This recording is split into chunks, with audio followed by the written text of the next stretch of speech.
ఇప్పుడు ఇప్పుడు మేమందరం కడప జిల్లాకు సంబంధించి వైఎస్ఆర్ జిల్లాకు సంబంధించి 7 మంది ఇన్ఛార్జులు, ఎమ్మెల్యేలు, తర్వాత ముఖ్య నాయకులు, ఎమ్మెల్సీలు అందరూ కలిసి మొత్తం పులివెందులకు సంబంధించిన మెడికల్ కాలేజీ, హాస్పిటలు, బిల్డింగ్స్ అన్నీ కూడా మనం ఇప్పుడు చూడడం జరిగింది. సో మనం అందరం కూడా చూడడం జరిగింది. ఈ బిల్డింగ్కి సంబంధించి 542 కోట్ల రూపాయల వ్యయంతో నిర్మించాలా అని చెప్పి నిర్మించడం జరిగింది. దాంట్లో బ్యాలెన్స్ మిగిలింది ఒక 120 కోట్ల రూపాయల విలువైన బిల్డింగ్స్ మాత్రమే పెండింగ్ ఉన్నాయి. సో మిగతా ఎక్విప్మెంట్ అంతా కూడా రావడం జరిగింది. దాంతోపాటు రిక్రూట్మెంట్ కూడా పూర్తిగా చేయడం జరిగింది. ఎందుకంటే ఇది 24 మార్చిలో దీన్ని మా అప్పటి ముఖ్యమంత్రి శ్రీ జగన్మోహన్ రెడ్డి గారి చేతుల మీదుగా ఇది మొదలైంది. సో పాత హాస్పిటల్కి సంబంధించి అక్కడ మూసివేసి అక్కడి నుంచి ఇక్కడికి మొత్తం అంతా కూడా షిఫ్ట్ చేయడం జరిగింది. సో ఇక్కడనే ఇప్పుడు పేషెంట్లు కూడా దాదాపు ప్రతిరోజు 600 నుంచి 1000 మంది ఓపీ కూడా ఇక్కడ ఉన్న పరిస్థితి మనం చూసినాం. సో మనం అందరం కూడా వాళ్ళందరితో కూడా మాట్లాడడం కూడా జరిగింది. సో ఇవన్నీ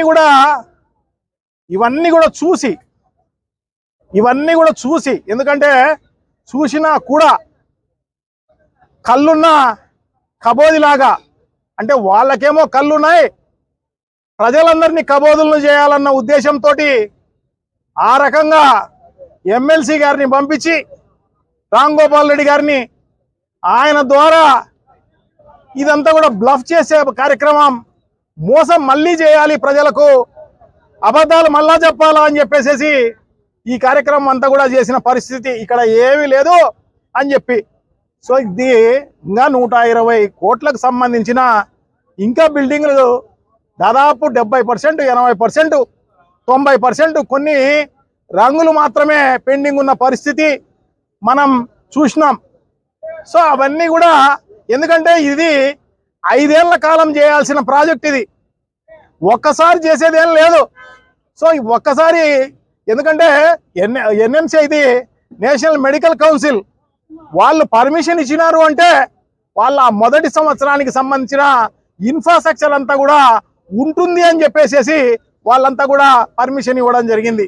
50 సీట్లు ఇవ్వడం జరిగింది.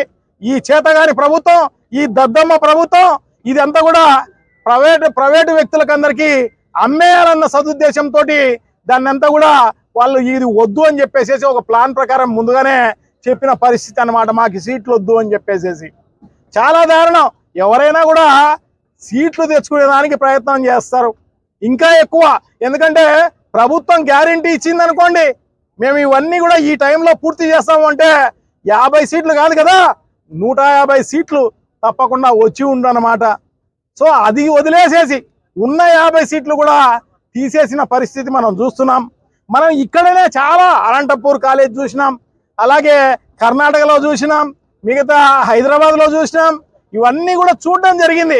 ఎందుకంటే కాలేజీ పర్మిషన్ వచ్చిన తర్వాత అక్కడున్న గవర్నమెంట్ హాస్పిటల్లోనే టెంపరీగా నడిపే కార్యక్రమం చేస్తారన్నమాట. కాలేజీలను ఒక 3 ఏళ్ళలో 4 ఏళ్ళలో దాంట్లో నడిపి అంతలోనే వీళ్ళు బిల్డింగ్లు కట్టి దాంట్లోకి మారే కార్యక్రమం చేసింది చూసినాం తప్ప ఈ రకంగా ఇన్ఫ్రాస్ట్రక్చర్ అంతా కూడా కట్టిన పరిస్థితి ఎక్కడా లేదు అని చెప్పి తెలియజేసుకుంటున్నాం.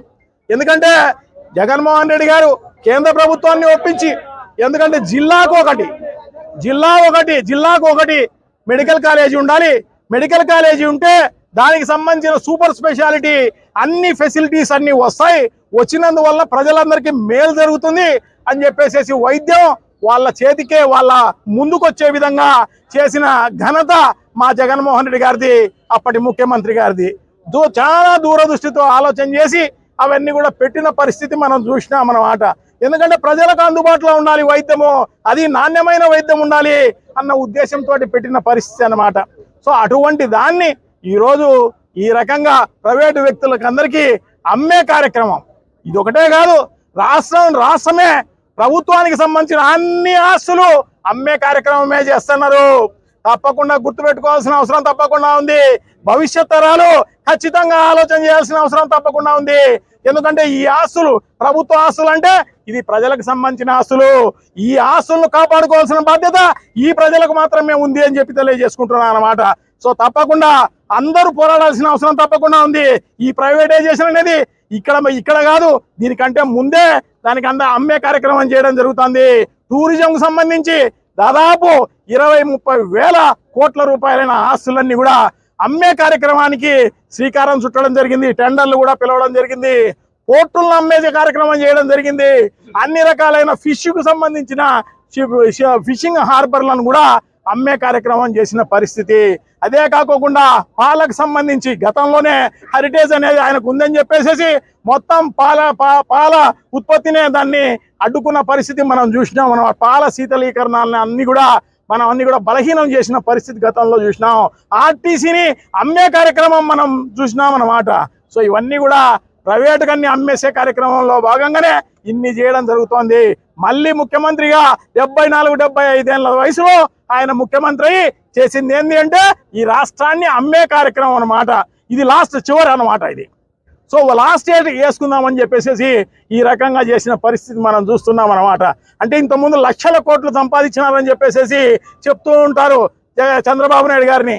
లక్షల కోట్లు కాదు కదా, కోట్లాది కోట్లు సంపాదించాలన్న ఉద్దేశంతో ఆయన ప్రజలందరినీ మభ్యపెట్టి మోసం చేసి అన్ని అబద్ధాలన్నీ చెప్పి ఆయన ముఖ్యమంత్రి కావడం జరిగింది అనమాట.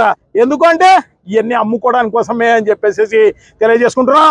ఖచ్చితంగా విద్యార్థులు, నిరుద్యోగులు, మిగతా అందరూ కూడా ఏదైతే ఈ రాష్ట్రంలో ఉన్న స్టేక్ హోల్డర్స్ అందరూ కూడా ప్రతి ఒక్కరు కూడా ముందుకు రావాల్సిన అవసరం తప్పకుండా ఉంది. ఈ దగులుబాజీతనాన్ని ఆపాల్సిన అవసరం తప్పకుండా ఉంది. ఈ దుర్మార్గమైన చర్యలను ఆపాల్సిన పరిస్థితి ఉంది. ఖచ్చితంగా ఈ అమ్మే కార్యక్రమాన్ని ఇది ఒకటే కాదు, టూరిజమే కాదు, వైజాగ్ స్టీల్ అంతా కూడా అమ్మేసే కార్యక్రమంలో కేంద్ర ప్రభుత్వం ఉంటే దానికి మద్దతు ఇచ్చిన పరిస్థితి. సో ఇవన్నీ కూడా ఎందుకంటే మనకు సంబంధించి డబ్బులు, కమిషన్లు, లంచాలు వస్తాయన్న ఉద్దేశంతో తప్ప ఇంకో రకమైన కార్యక్రమం లేదు అని చెప్పి తెలియజేసుకుంటున్నా. మైన్స్ అమ్మే కార్యక్రమం చేస్తున్నారు, అన్ని రకాలైన అమ్మే కార్యక్రమం చేస్తున్న పరిస్థితి మనం చూస్తున్నాము. సో దీన్ని అడ్డుకట్ట వేయాల్సిన అవసరం తప్పకుండా ఉంది. సో ఎప్పుడైనా కూడా ఎమ్మెల్సీ గారు కానీ ఇంకా ఎవరైనా కానీ ఈ ప్రభుత్వానికి సంబంధించి ఎవరైనా రావచ్చు, వాళ్ళను ఇదే ఛాలెంజ్ చేస్తున్నాం, వచ్చి చూపించమని చెప్పేసి చెప్తున్నాం అన్నమాట. ఏదో అది 3rd ఫేజ్లోనో 4th ఫేజ్లోనో చేయాల్సిన బిల్డింగులను చూపించి ఇదంతా కాలేదని చెప్పేసి చెప్పే కార్యక్రమం జరుగుతోంది. సో తప్పకుండా ఎన్ఎంసీ అనేది, నేషనల్ మెడికల్ కౌన్సిల్ అనేది ఊరికే ఆషామాషి కాదు, అది ఖచ్చితంగా రికమెండేషన్స్ ఉంటే ఇచ్చేది కాదు. ఈడ 150 సీట్లు ఉంటే 150 సీట్లు ఇచ్చిండొచ్చు, ఎందుకు లేదు? ఈ ఇన్ఫ్రాస్ట్రక్చర్ 50 సీట్లకు సంబంధించి ప్రస్తుతానికి ఉంది. నెక్స్ట్ ఇయర్ నీకు 150 సీట్లు ఇస్తాము అని చెప్పేసి చెప్పడం జరిగిందనమాట.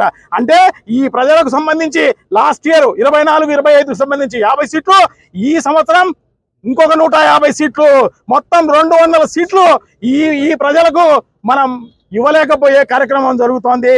సో ఈ రకంగా ఇది రాష్ట్రానికే నిజంగా కూడా చాలా దారుణం. ఎందుకంటే అన్ని అమ్ముకునే కార్యక్రమం, సీట్లు అమ్ముకునే కార్యక్రమం. ఎందుకంటే ప్రభుత్వానికి సంబంధించిన హాస్పిటల్ ఉంటే బీదవారికి మేలు జరిగే కార్యక్రమం జరుగుతుంది, బీదవారు చదువుకునే దానికి అవకాశం ఉండే కార్యక్రమం జరుగుతుంది. అదే ప్రైవేట్కి ఇస్తే దాన్ని కోట్లాది రూపాయలతోటి ఎంబీబీఎస్ ఇట్లా అమ్ముకునే కార్యక్రమం చేసే కార్యక్రమం జరుగుతుంది. సో ఇవన్నీ కూడా వ్యాపారం చేసేదానికి మాత్రమే ఉపయోగపడే కార్యక్రమం జరుగుతుంది అని చెప్పి తెలియజేసుకుంటూ, సో తప్పకుండా దీన్ని ఆపే కార్యక్రమం అయ్యేంత వరకు కూడా వైఎస్ఆర్ కాంగ్రెస్ పార్టీ ముందుండి ఉద్యమాలు నడిపించే కార్యక్రమం చేస్తున్నారు. మాకు తోడుగా ఈ ప్రభుత్వానికి వ్యతిరేకంగా ప్రజలందరూ కూడా కదలి రావాల్సిన అవసరం తప్పకుండా ఉంది అని చెప్పి తెలియజేసుకుంటూ, ఇది ఆగేంత వరకు ఈ ఉద్యమం ఆగదు, మా ప్రాణాలు అర్పించైనా కూడా మేము ఆపేదానికి రెడీగా ఉన్నాము అని చెప్పేసి తెలియజేసుకుంటూ సెలవు తీసుకుంటున్నాం. థ్యాంక్ యూ, నమస్కారం.